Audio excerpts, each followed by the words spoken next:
Les affaires publiques n'ont plus de secret pour lui. Les vrais enjeux, les vraies questions. Alexandre Dubé. Charlotte Duquette est journaliste à la recherche ici à Cube Radio. Salut Charlotte. Salut.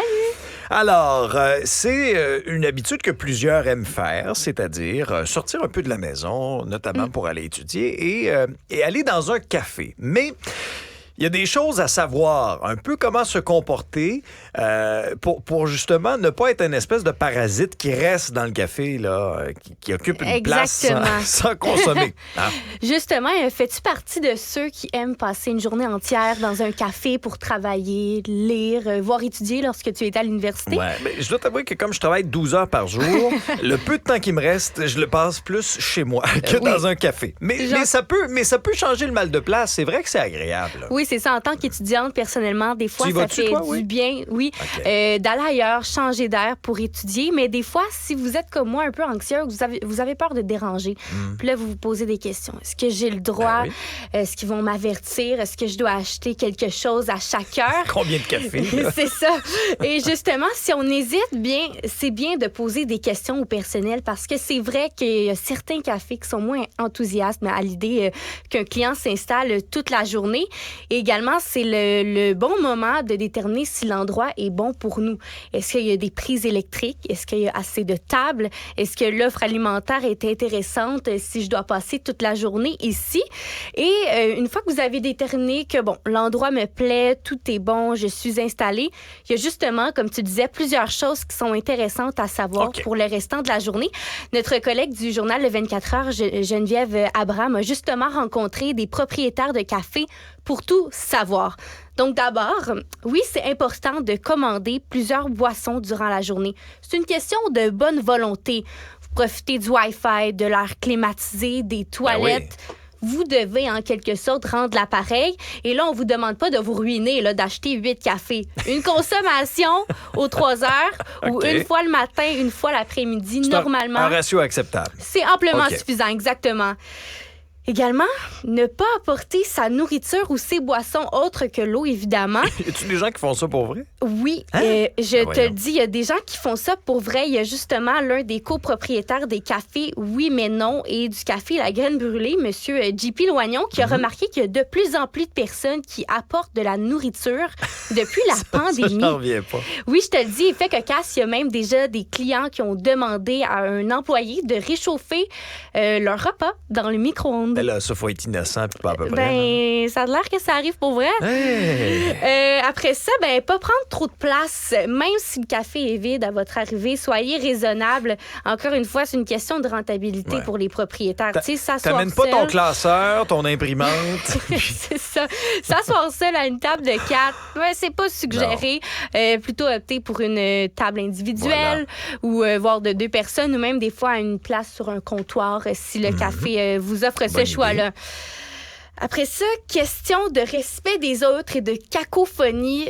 S'il vous plaît, si vous avez des rencontres et des appels téléphoniques à faire durant la journée, c'est peut-être pas le bon endroit pour vous de vous installer dans un café parce que si tout le monde commence à avoir des rencontres Zoom, à faire des appels téléphoniques, ça devient désagréable pour les autres clients, mais également pour les employés qui doivent travailler dans cette ambiance-là. Petit truc, ne pas oublier les écouteurs. Oui, ça c'est bon dans plusieurs contextes. Hein? Oui, pour couper le son, c'est super utile. Si vous avez un appel ou une seule petite rencontre de 15 minutes, vous pouvez vous le permettre. Oui, mais vous n'êtes pas obligé de crier. On s'en sac là, de votre rencontre du bureau. Là. Moi, je veux juste prendre mon cappuccino tranquille avec ma petite viennoiserie. Et finalement, le pourboire ne remplace pas les consommations. Des fois, il y a certaines personnes qui vont être portées à acheter un café, donner 10$, puis à se dire, ça va être correct pour le restant de la journée. Mais le pourboire, c'est un plus à l'expérience service. C'est un complément. Il est donc préférable de tiper, entre guillemets, un 2$ par exemple à chaque consommation que donner, comme j'ai dit, un 10$ dès votre arrivée. Et petite précision, les employés des cafés reçoivent pas un salaire horaire à pourboire. Donc, vous n'êtes pas obligé. C'est à votre discrétion. Si vous avez aimé votre service, de donner du pourboire. Tu sais, des fois, je peux comprendre, on se sent un peu mal de ne pas en donner. Mais vous n'êtes pas obligé. C'est intéressant ce que tu dis parce que de nos jours, partout où on va, sur la... Je suis convaincu que vous l'avez remarqué aussi, là, sur la petite machine, partout, il y a maintenant l'option d'ajouter du pourboire. Ouais. Partout. Puis là, à un moment donné, comme consommateur, tu viens mêler. Tu te dis, non, c'est moi qui est cheap ou c'est rendu qu'on m'en demande partout? Oui, puis même des fois, on dirait que ça commence à 18 à 15 oui, OK, oui. mais moi, j'avais l'intention de donner pas plus que 15. Je peux-tu modifier ça? C'est Fait vrai, que, c'est vrai. Des fois, le 15, on le voit même plus dans les choix automatiques. Ouais. C'est 18, Faut 20, puis 30. Ben, le 30, Fait que, bref, ça devient cher des fois un petit café, mais oui. vous n'êtes pas obligé. Donc, maintenant que vous savez quoi faire et ne pas faire, j'avais envie de vous proposer quelques cafés que oui. j'aime beaucoup pour Vas-y. aller Je t'en travailler. prie. Donc, le premier, c'est le Crew Collective Café dans le Vieux-Montréal. C'est majestueux comme endroit. Ah oui? L'architecture, oui, vraiment, les grands plafonds. Honnêtement, ça vaut le détour juste pour aller vous faire un tour là-bas. C'est possible également de louer des espaces de travail, des salles de réunion, des salles de conférence selon vos besoins. Donc, c'est vraiment un café fait pour travailler. Donc, je vous donne quelques exemples.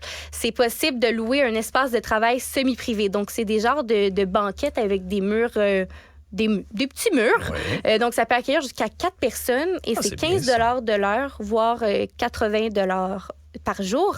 Ensuite, des salles de réunion qui sont des salles fermées.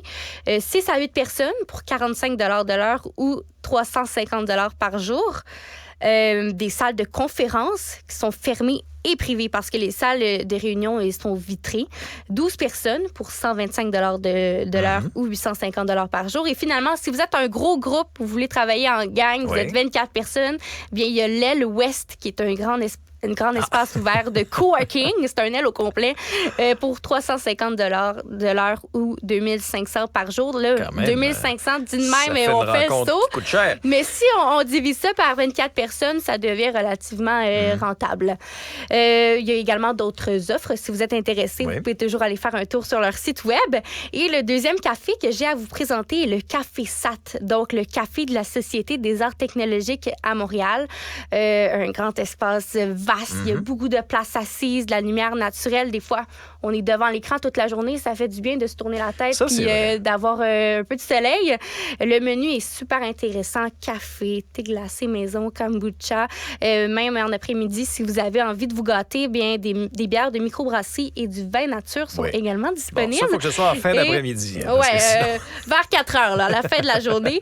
Et ils font affaire avec des producteurs locaux pour les repas. Donc, salade maison, sandwich, même des tartes. Et ce que je trouve super le fun avec ce café-là, c'est que c'est une association à but non lucratif. Donc, les prix sont non seulement hyper abordables, mais chaque dollar qui est dépensé est réinvesti dans à peu près 900 artistes, 250 employés et plus de 50 chercheurs et enseignants. Et finalement, c'est un café transformable. Donc là, Transformable? ouais, je sais. On se pose des questions lorsque je dis ça, mais une fois par mois, le café se transforme en club de 22h Oh! à 3h du matin. Donc, Bon. si vous voulez aller danser, là, on sort un peu du cadre Ça, de travail on et met un petit peu de d'études. Baileys dans Mais notre café. voilà, c'est super le fun. Très intéressant, Charlotte. Merci pour ton tour d'horizon. Merci. Puis tu m'as donné faim, alors c'est ce que je fais. Oui, c'est l'heure d'aller dîner. Je vais aller prendre une petite bouchée. Non, blague à part, merci à vous d'avoir été avec nous encore une fois aujourd'hui. On fait ça demain. D'ici là, faites attention à vous autres.